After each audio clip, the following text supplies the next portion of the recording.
Política na Veia, uma produção Carta Capital, Jornal GGN e fora da política não há salvação. Olá, estamos aqui de volta no Política na Veia, agora para acabar com a abstinência aí dos nossos milhões de telespectadores e ouvintes ao redor do planeta, Nassif Couto. Eu queria dizer que, obviamente, que a gente está começando agora, primeiro que o carnaval acabou, o ano está começando finalmente, então a gente também está de volta, mas eu dizer que isso tudo é responsabilidade do Cláudio Couto, porque eu e o Nassif somos operários da notícia, trabalhamos na jornada 6x1. Não é o caso do Cláudio Couto, professor universitário. O Cláudio Couto é quase um desembargador lá na FGV. 3 meses de férias, penduricalho. Não, penduricalho não tem, não. Pegou pesado aí, viu? O resto pode ter, mas não penduricalho. A ver. Mas, aliás, eu vou começar por aí, Nassif. Até acho essa notícia que saiu, essa manchete da Folha do final de semana, dizendo que o brasileiro trabalha pouco, foi feita lá na FGV, né? Não, fantástico. Por um colega do Samuel Pessoa. É de uma desonestidade monumental, né?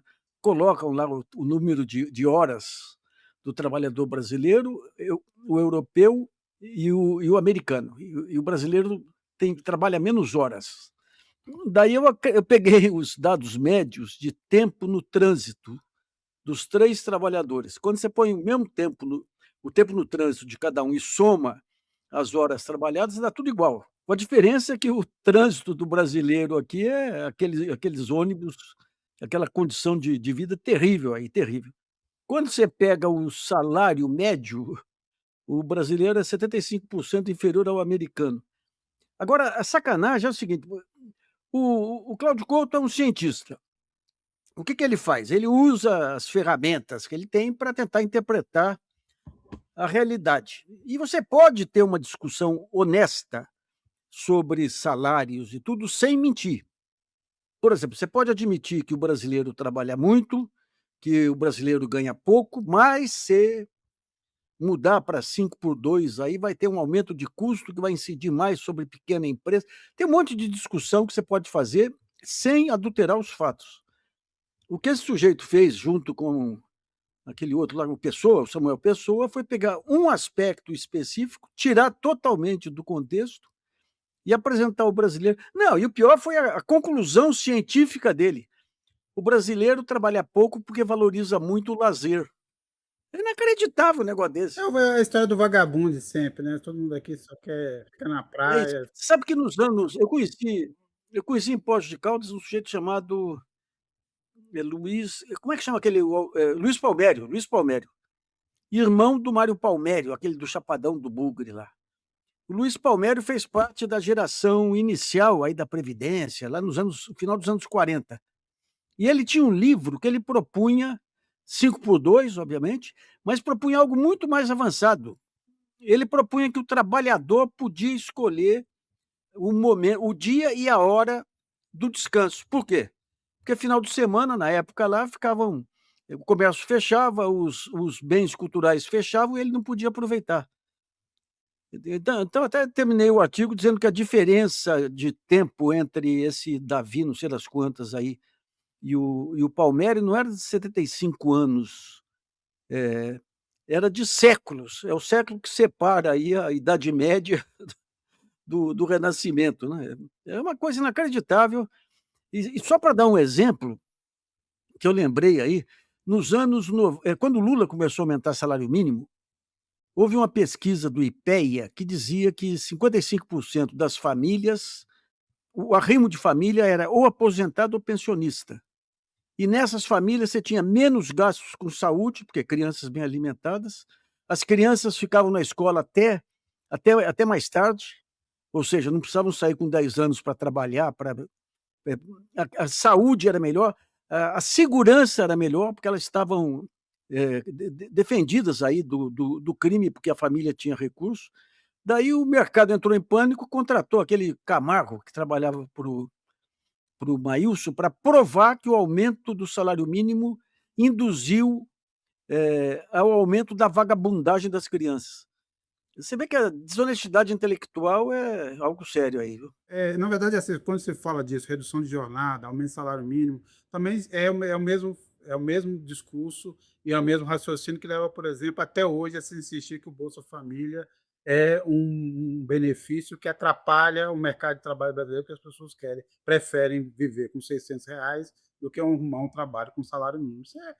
Embora você tenha dezenas de pesquisas ao longo desse tempo, provando inclusive que o Bolsa Família acaba gerando mais receita de impostos, né? Quer dizer, cada R$ 1 aplicado um programa social como Bolsa Família gera 1,7 de circulação do PIB, ainda assim se mantém esse discurso e ele sempre volta. Mas a gente está nessa discussão, queria colocar o Cláudio Couto também, o que ele pensa sobre esse debate sobre a jornada, o fim da jornada 6 por 1 e que efeito que isso pode ter.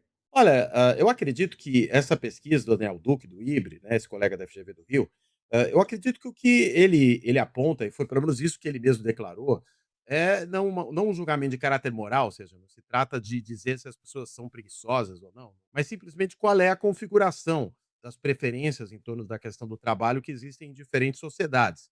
Então, é essa comparação que ele está fazendo. Eu não imputaria a ele a intenção de dizer que brasileiro não gosta de trabalhar, ou é vagabundo, algo assim. Acho que não foi a intenção dele na pesquisa, não é o que ele está procurando, mas é simplesmente ter uma mensuração de como é que a jornada de trabalho se organiza no Brasil, que eu acredito até que é uma discussão necessária para a gente justamente entrar nessa pauta 5x2.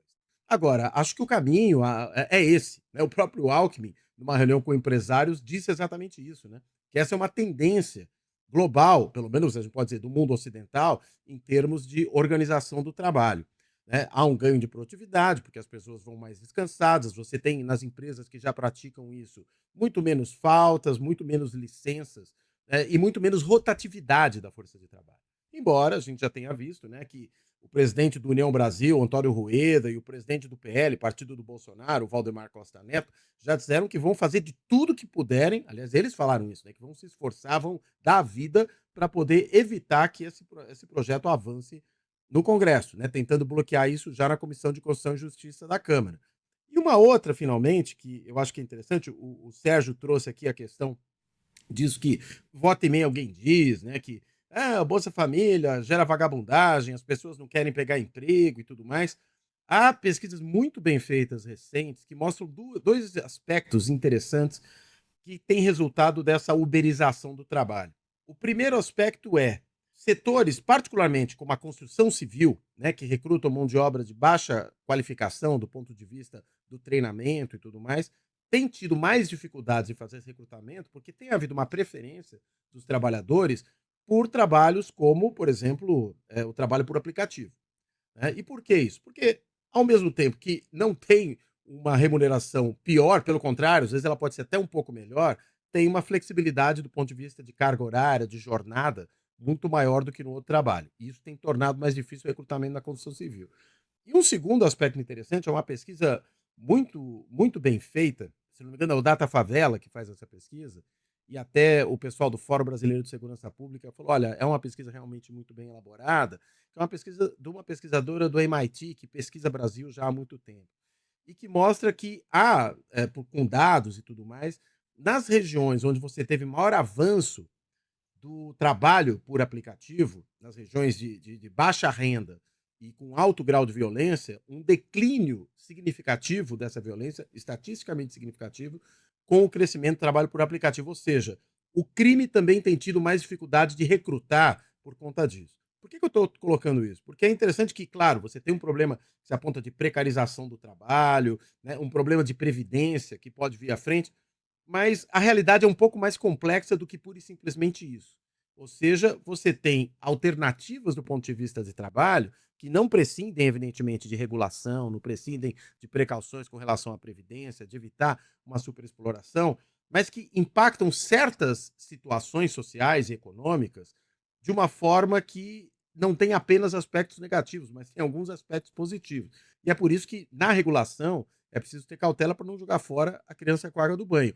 E é por isso, claro, que a gente tem também uma resistência muito grande dos próprios trabalhadores aí há formas de regulação, porque eles temem justamente perder o que eles muitas vezes percebem como um certo tipo de ganho. Então, eu acho que é esse tipo de cautela que é interessante ter quando a gente trata desse assunto. Aliás, o iFood apresentou para o Ministério dos Direitos Humanos um estudo, provavelmente deve ter sido esse mesmo estudo, mostrando aí a redução da criminalidade entre os jovens em áreas onde teve É esse estudo, é esse estudo aí, né? Tá. é esse estudo Data Favela, exatamente. É sempre importante lembrar também, primeiro, produtividade não Ah, não, desculpa, perdão, esse é o estudo do MIT, não é o da Data Favela, é o outro. O Data Favela é do Locomotiva. Olha, eu não lembro agora a quem é vinculado, mas Aliás, é interessante essa questão aí do Data Favela. Esse rapaz, eu esqueci o nome dele agora, muito bom, muito bom.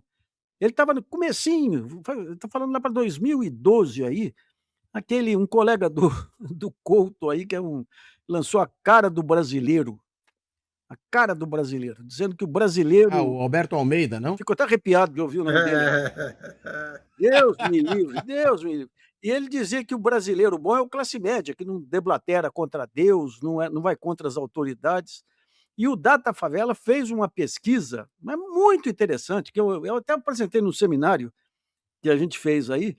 Ele pegava em atos. Ele falava: se você tem um filho, você precisa sair e precisa deixar o filho com o vizinho.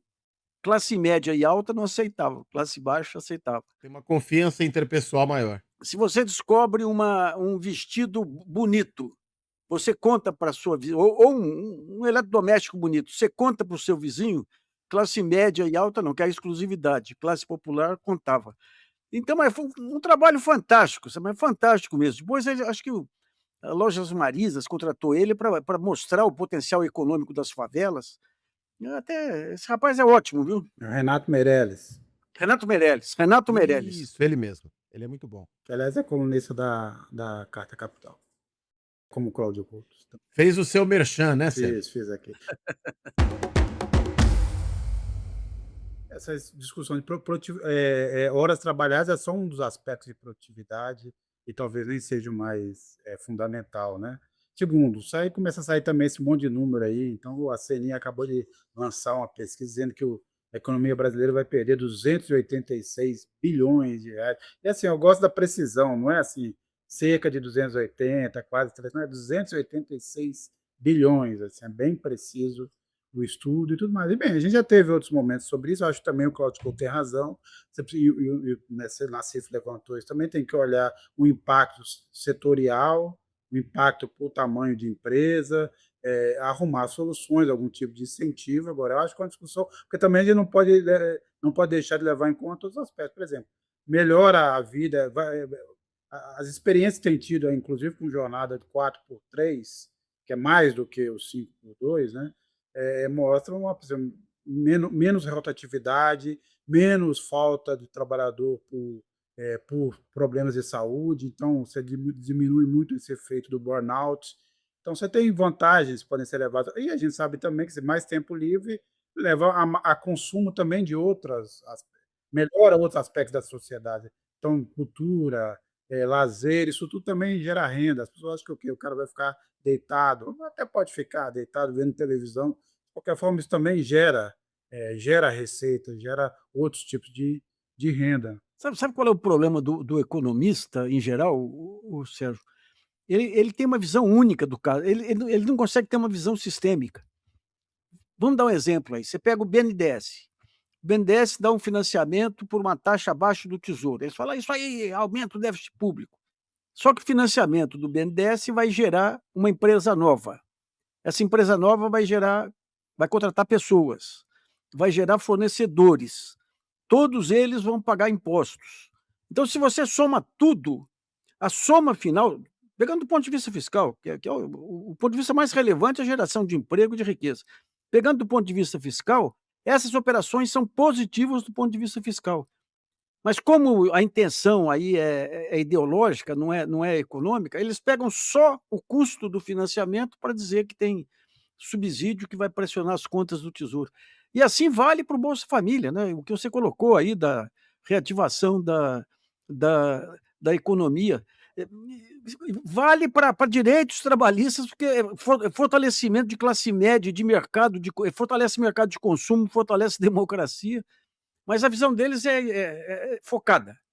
É focada porque eu tenho que defender uma bandeira de redução de custo a qualquer preço, pouco importa as consequências sobre o entorno, né.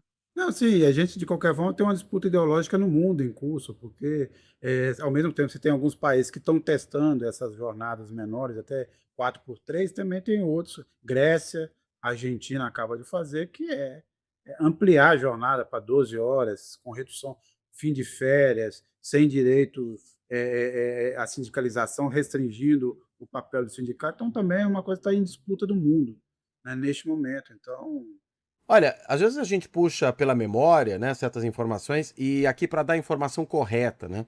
A pesquisa do Data Favela, né, que eu mencionei, que tem inclusive teve, né, contou com o apoio da CUFA, da Central Única das Favelas, é uma pesquisa, né, que foi feita ano passado, né, e enfim, foi publicada ali no final do ano, lá por novembro.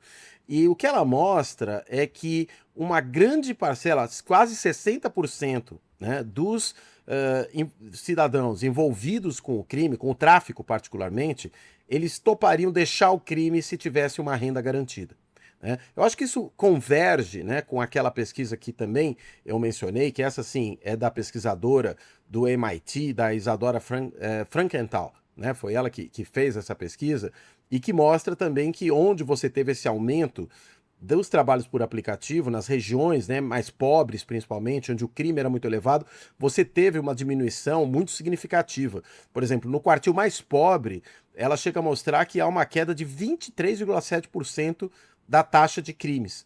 Né? No quartil médio, que seria o imediatamente acima, 16,6%. Então é uma queda significativa, por quê? Porque, de uma forma ou de outra, vira uma oportunidade de renda. Né? E claro que todos os riscos envolvidos são muito menores do que os da criminalidade, o que ajuda a entender como esse negócio funciona, né? Agora, o outro levantamento, né, o levantamento relativo às dificuldades de recrutamento por parte da construção civil, esse aí foi feito numa pesquisa da FGV que lida com dados relativos ao trabalho, né, e conseguiu identificar isso, que tem havido também uma preferência por não ir para esse setor e ir para, por exemplo, de novo, o trabalho por aplicativo por conta das condições gerais aí que estão disponíveis nesse tipo de trabalho. Quando você pega os indicadores de desemprego aí, os menores indicadores da história estão estruturalmente ligados a essa questão dos aplicativos. Então os aplicativos são melhores do que deixar a criançada solta aí ao crime organizado. Por outro lado, os aplicativos, ao não ter a responsabilidade com previdência e tudo, criam uma situação instável de futuro para as pessoas e para a previdência social. Então tem que ter os aplicativos, mas tem que ter os direitos garantidos aí para os seus trabalhadores, né. outro assunto, agora mudando aí das dificuldades da jornada 6x1 para o debate no Supremo, né? O Supremo que acabou sendo, por vários motivos, eu queria até explorar esse tema aqui também, acabou ele mesmo se arrastando, né? Ele se jogando para o centro de um debate, aqui no caso do Banco Massa, que nem era tão, não cabia nem tanto ao Supremo. Na verdade, os cúmplices dessa desse escândalo do Banco Massa estão em outros lugares. Estão no BRB, estão no Centrão, estão no bolsonarismo, estão na Igreja Lagoinha, mas por conta do comportamento do ministro Dias Toffoli e também por conta de como as ações do Dias Toffoli foram lidas pela imprensa, o Supremo acabou sendo colocado no meio desse vendaval, dessa tempestade, e acabou ficando no centro do palco. E aí surgiu a ideia do ministro, atual presidente do Supremo, Edson Fachin, de fazer um código de ética para o Supremo. Eu, particularmente, isso foi capa da revista semana passada, acho que é um tanto, quer dizer, dentro de todas as discussões importantes que têm que ser feitas sobre um ajuste no judiciário, um comportamento mais claro judiciário, um código de ética específico para o Supremo me parece ser uma espécie de perfumaria. Mas eu queria ouvir o Couto e também o Nassif, começando aqui pelo Couto, é o seguinte, mas nesse momento parece que a discussão sobre penduricalhos, a discussão sobre punição a juízes criminosos e corruptos parece ter agora deslocado e colocado em segundo plano essa discussão, esse debate sobre o código de ética. Agora, Couto, nesse ponto, o que você acha que é o ponto central para a gente discutir sobre o judiciário? E aí também vamos entrar também logo no que fez o Toffoli e no que pode resultar desse rearranjo e do sorteio do André Mendonça para cuidar agora do caso do Banco Master. Olha, eu acho que essas coisas, inclusive, não estão dissociadas. A discussão do Código de Ética e essas decisões do Supremo relativas à questão dos penduricalhos, dos supersalários, né, rompendo completamente o teto e por aí vai. Por que eu acho que elas não estão dissociadas? Porque, de fato, a gente tem uma situação complicada para o Supremo sob vários aspectos. Primeiro, o Supremo teve, inegavelmente, um papel fundamental na defesa da democracia no Brasil diante da ameaça golpista do bolsonarismo, né? E tudo culminando aí no julgamento, no sentenciamento dos golpistas, Bolsonaro acima de todos, né? Então, acho que isso é inegável e tem que ser reconhecido e, felizmente, o Supremo teve esse papel.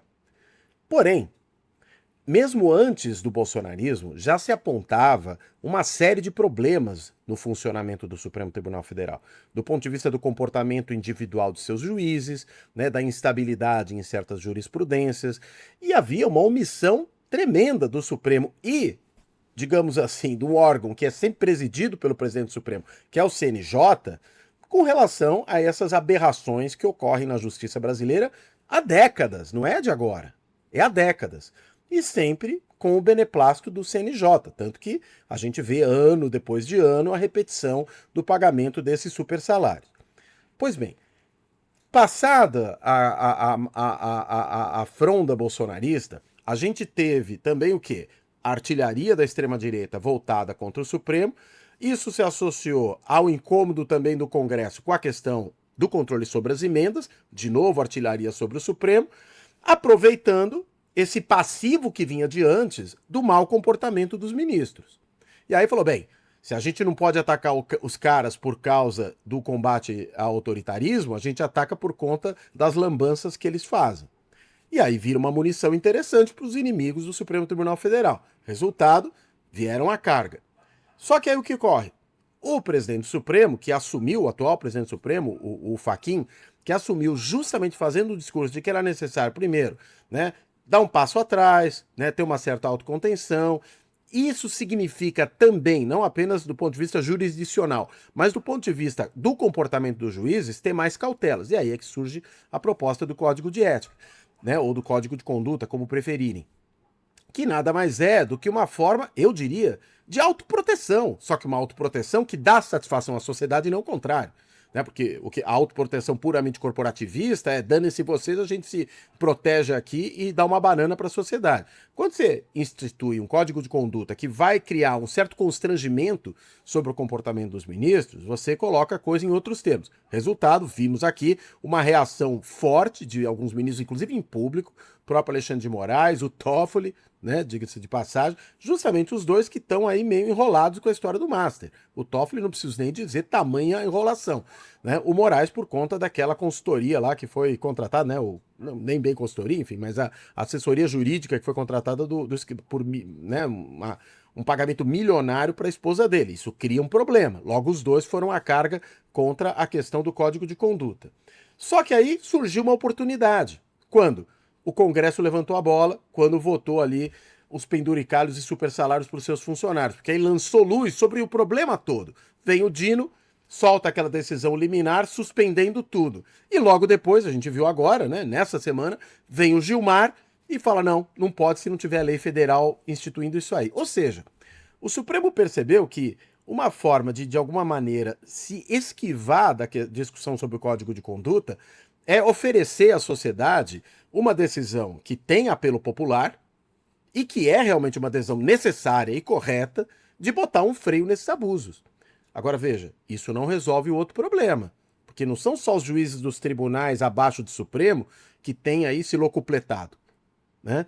Há problemas no Supremo e esses problemas também precisam ser atacados. Mas que seja assim, né? Pelo menos a gente tem agora finalmente o enfrentamento dessa situação. E eu acho que isso chega tarde, mas pelo menos está chegando, ainda que por essas vias transversas. É por isso que eu não acredito que dá para separar completamente essas duas coisas, né?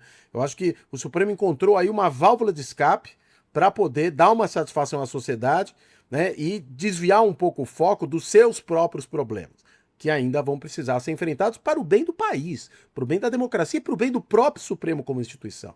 Né? Porque se ele solapa a sua própria legitimidade pela má conduta dos seus membros, ele está, na realidade, debilitando uma ferramenta fundamental do Estado de Direito no Brasil, que é o próprio tribunal. Então eu acho que tem vezes que você se autolimitar é uma forma de você se fortalecer. Né? Que nem o indivíduo que vai fazer regime, né? E sai para ir para o supermercado alimentado para não comprar bobagem. Né? É um exemplo disso. Você se limita para não fazer besteira. E eu acho que o Supremo tem que seguir esse mesmo caminho. Eu concordo plenamente aí. Eu acho que o Supremo abre uma guarda tremenda quando permite esses tipos de liberalidades. Agora, eu queria pegar um outro ângulo, que é a maneira como toda essa campanha centrou no Supremo, especialmente no Partido do Globo. Você tinha lá o Ibanez, você tem lá o Alcolumbre, você tem todos os governadores do Centrão envolvidos nisso. No fundo, o que é o caso Master? O caso Master não é um caso de um banco pequeno aí que tentou crescer além das pernas. O caso Master é a montagem do maior sistema de lavagem de dinheiro que eu conheço desde que eu entrei no jornalismo, que é um sistema que junta as igrejas, a igreja de Lagoinha e outras que têm isenção fiscal, junta corrupção política e o dinheiro das organizações criminosas reciclados pela Avenida Paulista. Esse é o ponto central.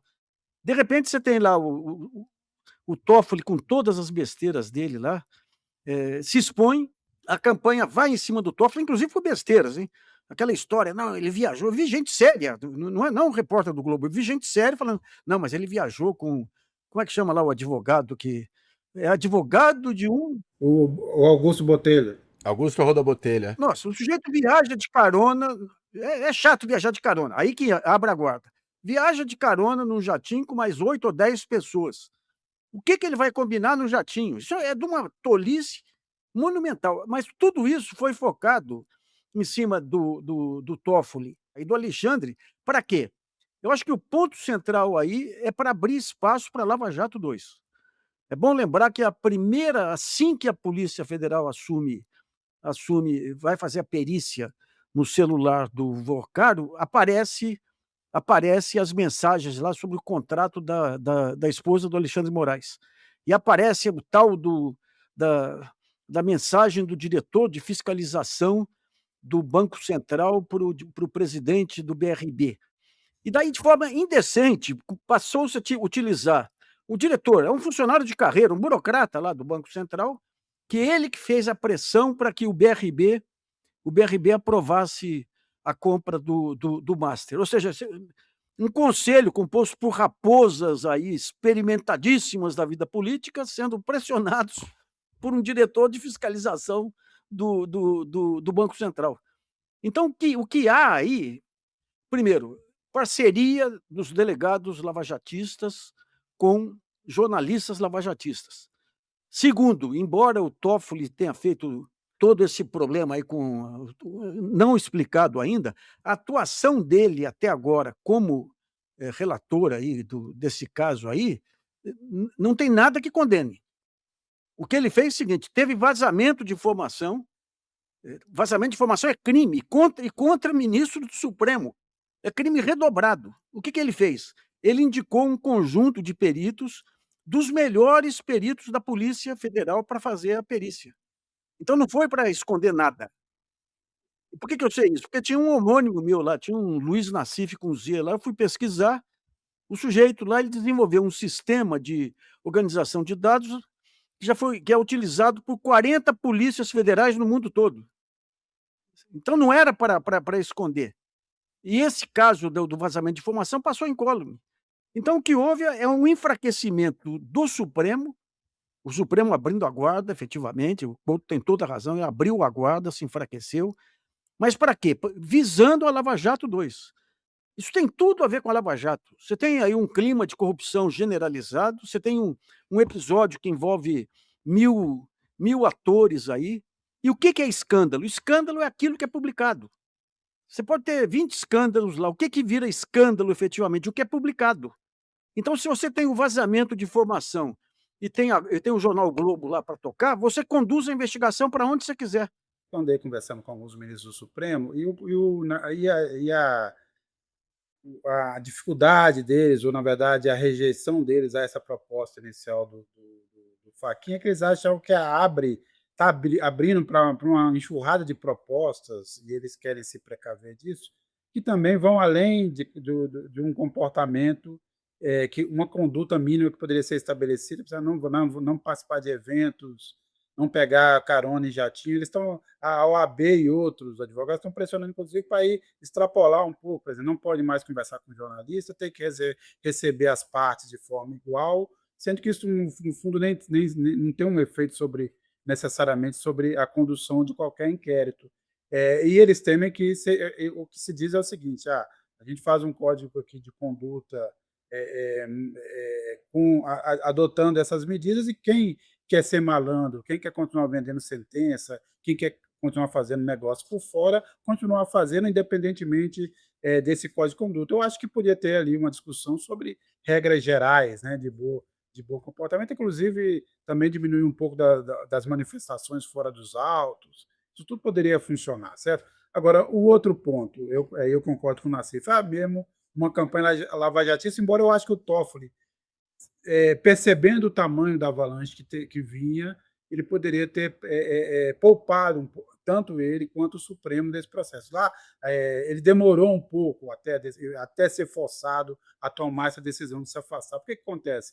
Não só mantém a suspeita sobre o Supremo, como transforma o André Mendonça, o terrivelmente evangélico, agora numa figura o detentor da bandeira do bastião da ética no Supremo. E, olha só, nós estamos agora. O que o André Mendonça fez nesse processo até agora? Ele está abrindo as condições para que a sanha lavajatista se estabeleça, ao bloquear o acesso da cúpula da Polícia Federal e entregar para a CPI do INSS, para todos aqueles interessados que estão lá, que estão a fim de desviar o assunto, quer se ligar, na verdade, o caso do Master, não só ao Supremo, mas ao governo Lula. Como você ressaltou bem, não são governadores do Centrão, não, são governadores bolsonaristas.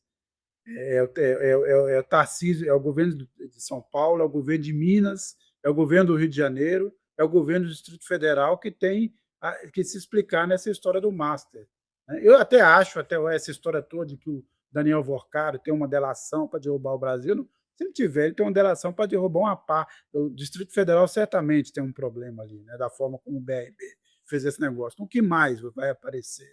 E aí, esse clima lavajatista, eu só queria acrescentar aqui, antes de devolver a palavra aqui para o Cláudio Couto, é que nós estamos que até a Transparência Internacional foi reabilitada. A Transparência Internacional, sócia da República de Curitiba, dos procuradores da Força Tarefa, agora, que vem sempre com esse estudo sobre a percepção de corrupção. O que é a percepção de corrupção? Tem a ver com a corrupção em si? Muito pouco, mas estamos aí, ó, Brasil. Para criar de novo o clima. Esse país não tem jeito, é preciso mudar tudo isso aí. A corrupção, o mar de lama. Ela mede manchete de jornal. É só fazer a dobradinha aí, você tem o aumento da percepção. Só tocando nessa questão específica da transparência, né? A gente tem um problema metodológico, né, nesse tipo de pesquisa por conta disso. Mede percepção, e percepção não significa necessariamente o fato, né? É claro que quando se trata de corrupção, né, é difícil você ter uma informação fidedigna do que está realmente acontecendo, porque ninguém quer exibir publicamente os seus atos de corrupção. E aí se usa essa questão da percepção como um atalho, mas é um atalho cheio de problemas. É um pouco o atalho da Chapeuzinho Vermelho, né? Às vezes no meio do caminho tem o lobo mau. E aí dá problema. E eu acho que é isso que faz com que esse tipo de pesquisa seja sempre, assim, muito complicada de ser tomada pelo seu valor de face. Isso tem necessariamente que ser considerado. E acho que o Nassif tem razão, né? Quer dizer, às vezes é manchete de jornal, né? O cara lê o jornal, vê aquilo, se deixa influenciar. Quando ele é questionado, ele diz, não, tem muita corrupção, ainda que ele próprio possa não ter sido vítima de qualquer tentativa de extorsão, né, não lhe tenham pedido propina ou qualquer coisa desse gênero. É essa a situação que esse tipo de pesquisa produz, né.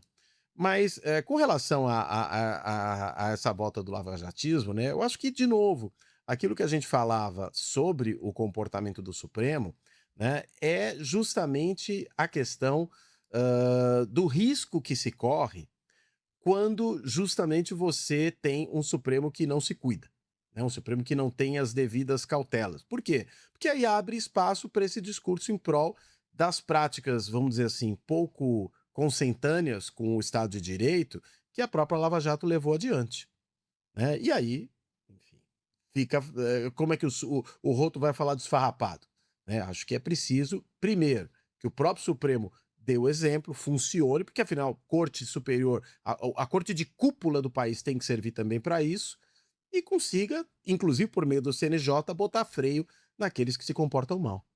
Eu acho, mas concordo, você tem toda a razão, como tinha dito aqui no início, o Supremo, na verdade, ele mesmo se colocou nessa situação, né? Poderia ter tido um pouco. E aí, não o Supremo, o Toffoli, certamente, muito responsável por isso, e também quem poderia tê-lo alertado. O fato é que não teria nenhum motivo para o Supremo estar no centro desse debate sobre o Master, como ele acabou sendo aparecendo nessa altura. Agora, de qualquer forma, voltando ao tema lavajatismo, a minha impressão é o seguinte: na falta do que discutir, na falta do interesse também de se discutir um projeto para o país, qualquer discussão que tenha sobre o desempenho da economia, sobre os rumos do país, é sempre mais favorável, principalmente com um candidato como será o candidato Flávio Bolsonaro, que a gente esteja discutindo o lamaçal, né? A ideia de que o Brasil está enfronhado numa corrupção sem fim.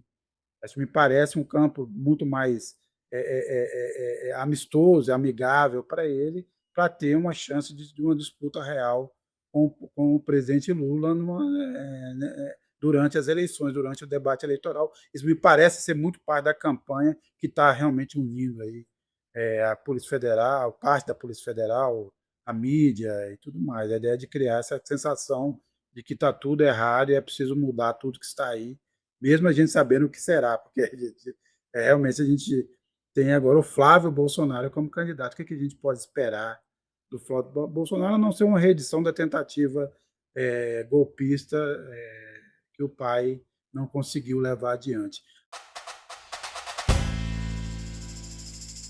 A gente teve aí o caso da Suprema Corte dos Estados Unidos, que derrubou o tarifaço e limitou bastante a possibilidade do tarifaço. O Trump falou em uma tarifa de 15%, o decreto que saiu é 10%, sobre uma lei que só pode ser aplicada, a partir da lei que ele se baseou agora, o tarifaço só pode ser aplicado em 150 dias, isso limitou muito a capacidade dele. A gente teve reação também, não só em Minnesota, mas em outras regiões, pela truculência, a forma como não só a UICE, a Polícia Migratória, agiu lá no estado, mas as duas vítimas, né, os dois norte-americanos assassinados nesses confrontos com o ICE, você tem uma desaprovação, uma desaprovação constante e ainda piorando do Trump. E a minha pergunta aqui você acha que a gente está sentindo agora um esboço de uma reação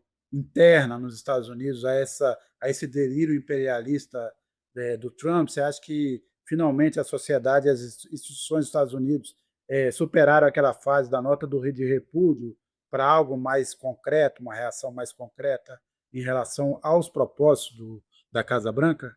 Olha, eu acredito que sim, né. E mesmo não tendo nenhuma relação direta com isso, essa decisão recente da Suprema Corte, né, contrariando o Trump no caso das tarifas, também contribui para uma mudança de ambiente, né. Porque o que a gente vinha vendo até aqui, inclusive na atuação da Suprema Corte, era um salvo-conduto para o Trump fazer o que bem entende. É claro que você teve reações da sociedade civil, esse caso de Minnesota é uma evidência disso, né, o recuo que ele teve.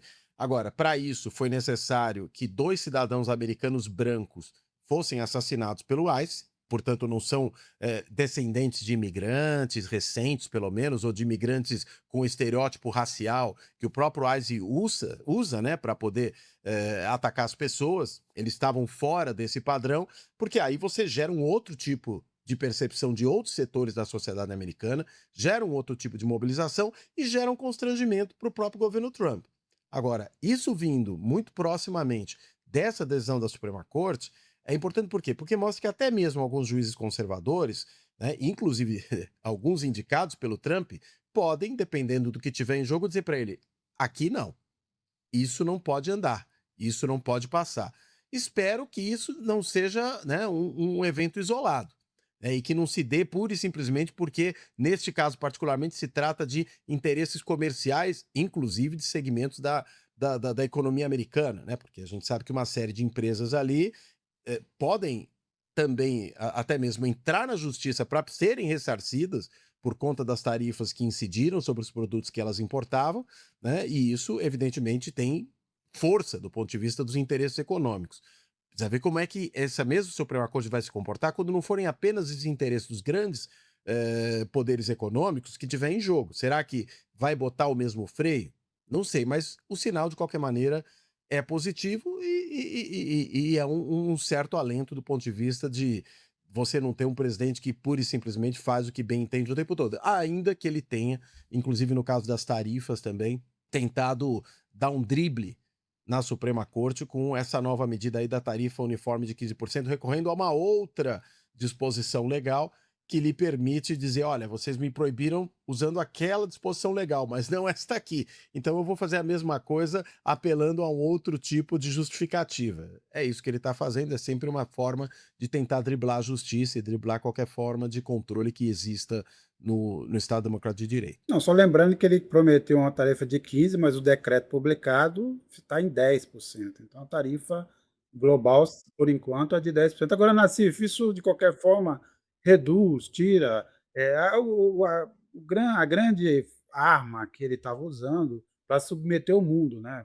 Obviamente você teve essa operação militar na Venezuela, você tem a ameaça de ataque ao Irã, mas o Trump volta a ter o único instrumento de coação que são as armas reais, né? Quer dizer, que é a força bélica, a capacidade de chantagear o mundo com tarifa, agora ficou muito mais restrito, né? O problema é que quando você pega a economia mundial, a economia americana, as empresas americanas, elas se movimentam em torno de regras tácitas aí, de acordos, e o Trump bagunçou tudo isso, né?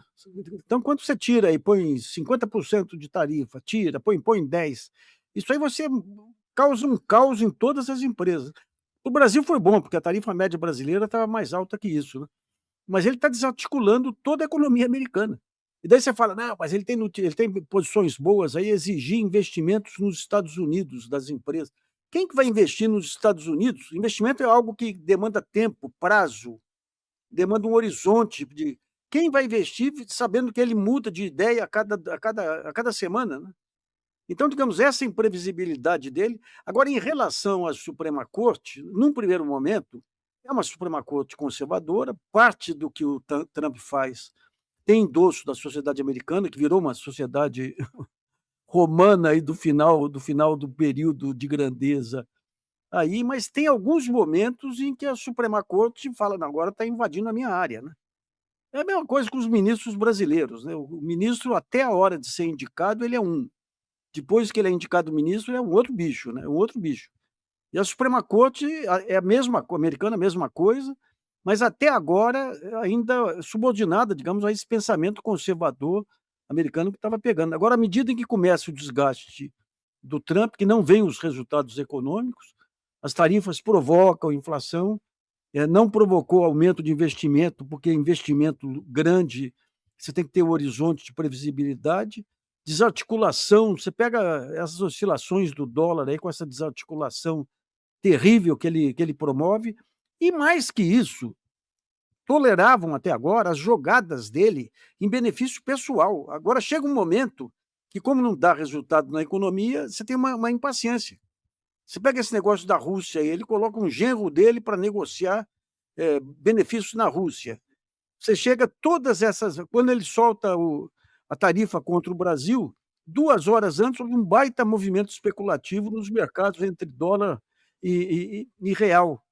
Então, quando você pega as criptomoedas, que ele lança a criptomoeda, ou seja, a moral americana, ela resiste até o momento que não está dando prejuízo. Começa a dar prejuízo, eles voltam todos a ser moralistas.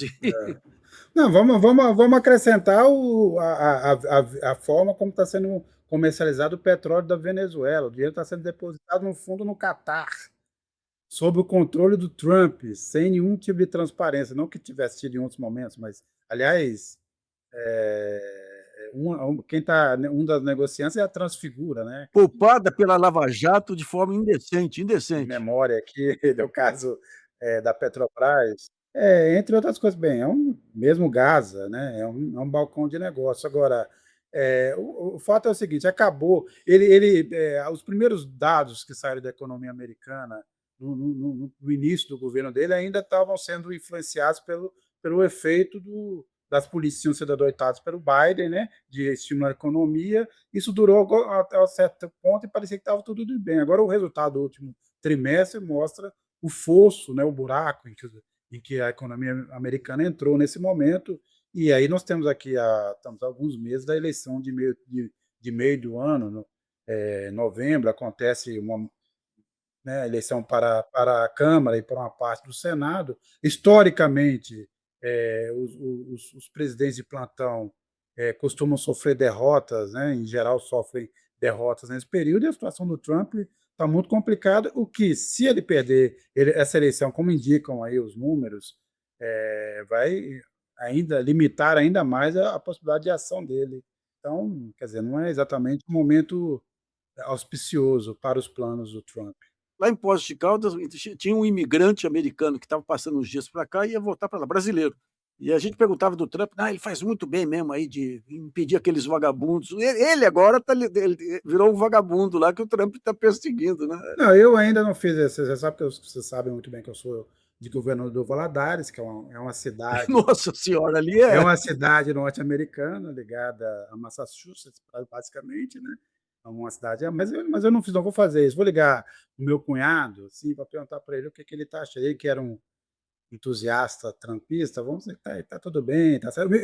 Só lembrar que meu vizinho aqui de São Paulo, que andava com a bandeira pendurada, a bandeira Estados Unidos e Brasil, já tirou a bandeira dos Estados Unidos. Agora só restou a bandeira do Brasil. Eu ia achar que ele tinha tirado a do Brasil. Não, ele só mudou do Brasil de posição, mas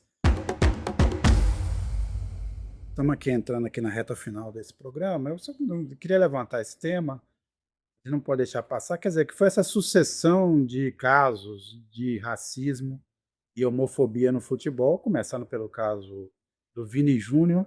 E o que mais impressiona nesse caso, Couto e Nassif, é que quem defendeu realmente de forma veemente o Vini Júnior só foram os jogadores negros franceses.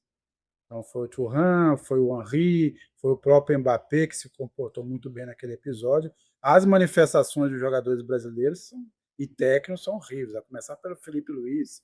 Mas o Paquetá disse assim: estamos com você. O que isso quer dizer? E manifestações. E tivemos os casos agora, primeiro, da misoginia do jogador do Red Bull Bragantino, que acha que uma mulher não pode apitar um jogo importante. E depois o que aconteceu com o goleiro do Corinthians no jogo contra a Portuguesa. Agora, o que xingou a juíza lá, depois, no dia seguinte, ele veio de cabeça baixa, dizendo que teve o maior puxão de orelha da mãe e da esposa. Foi no mesmo dia. No mesmo Foi dia. no mesmo dia. Foi depois de tomar banho no vestiário. Obviamente a gente sabe que tem racismo com vários jogadores e tal, mas essa história com o Vini Júnior é muito específica, né? Quer dizer, eu não vejo nenhum outro jogador. Eu queria entender por que, no caso do Vini Júnior, isso é tão. Essa coisa com ele, com o Vini Júnior especificamente, é um negócio. Espantoso que veio no final de semana, ele teve um jogo e foi vaiado pela torcida adversária na Espanha. É sempre uma coisa muito específica.